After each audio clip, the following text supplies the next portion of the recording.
முருகா, வெற்றிவேல் முருகா. வேலுண்டு வினையில்லை, மயிலுண்டு பயமில்லை. என் அன்பு தங்கமே, உனக்காக உன் துணையின் இல்லத்தில் இருக்கும் நபர்கள் குறி கேட்க சென்று கொண்டே இருக்கின்றார்கள் தங்கமே. ஏன் என்று உனக்கு தெரிய வேண்டுமா? இதை முழுமையாக கேள், உனக்கே புரியும். நீயும் உன்னுடைய துணையும் இப்பொழுது பிரிந்து இருக்கின்றீர்கள். இருந்தாலும் நீங்கள் இருவரும் எப்போதுதான் சேர்வீர்கள்? உங்களுடைய கவலைகள், மன கஷ்டங்கள் எப்பொழுதுதான் குறையும்? இதையெல்லாம் அறிந்து வருவதற்காகவே உன் துணையின் இல்லத்தில் இருக்கும் நபர்கள் குறி கேட்க சென்று இருக்கிறார்கள் தங்கமே.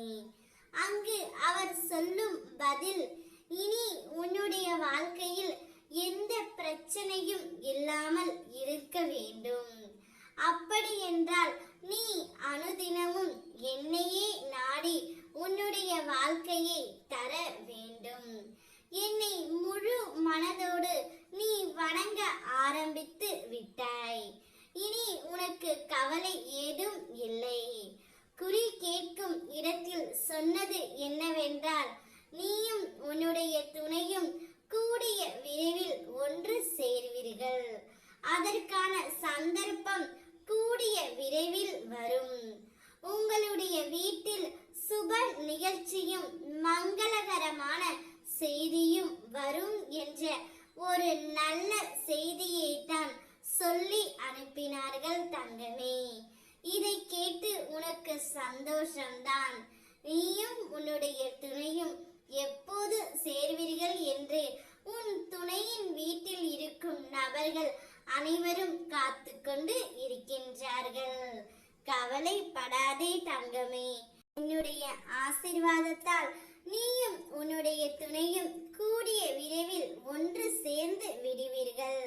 உங்கள் வாழ்க்கை முழுவதும் மகிழ்ச்சி மட்டுமே இனி குடியிருக்கும். நீ உன்னுடைய வாழ்க்கையில் துன்பம் என்ற ஒன்று இல்லாமல் நான் பார்த்து கொள்ள போகின்றேன் தங்கமே. சந்தோஷத்தை மட்டுமே உனக்கு நான் அனுப்பி வைக்க போகின்றேன். உன்னோடு உன் முருகனப்பா நான் எப்பொழுதும் உடனிருந்து தலை காப்பேன். அகண்டம் பேரொளியாய் நீ ஜொலிக்கவும் போகின்றாய்.